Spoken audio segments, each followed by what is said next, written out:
5 ans se sont écoulés depuis l'inauguration de l'œuvre d'Anthony Caro, Le Chœur de Lumière, dans l'église Saint-Jean-Baptiste de Bourbourg. Vendredi dernier, c'était au tour du centre d'interprétation Art et Culture d'ouvrir officiellement ses portes à 2 pas de l'édifice religieux. L'artiste anglais a fait le voyage pour découvrir ce nouveau lieu consacré à son œuvre voisine. Il se souvient encore de sa première visite à Bourbourg où on lui avait donné carte blanche.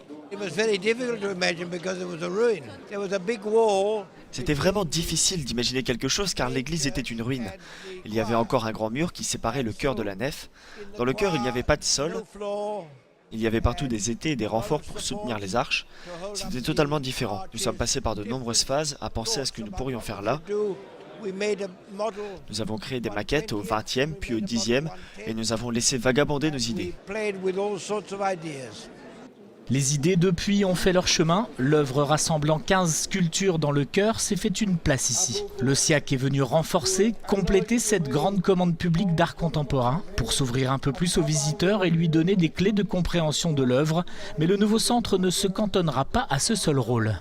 On va nous convier d'autres artistes à porter un regard différent sur un élément, sur un aspect de l'œuvre d'Anthony Caro, mais d'aller plus loin et d'ouvrir en fait un peu tout ça et d'y proposer d'autres choses aussi à travers 3 à 4 expositions temporaires par an. L'idée c'est vraiment de faire de ce lieu un lieu de rencontre, d'échange et de partage et de dialogue vraiment entre les publics, entre les artistes et entre ce qui va être proposé en matière d'art. Sir Anthony Caro, en tout cas, n'en est pas encore revenu de remettre les pieds à Bourbourg et d'y découvrir ce lieu centré autour de son travail. C'est incroyable de revenir et de voir tout ce qui a été fait ici.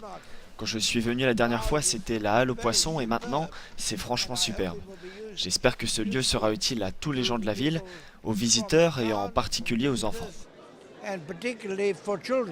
Pour les enfants, les adultes, les bourbourgeois et tous les autres visiteurs, le SIAC fourmillera d'initiatives et sera un haut lieu culturel de plus dans notre région.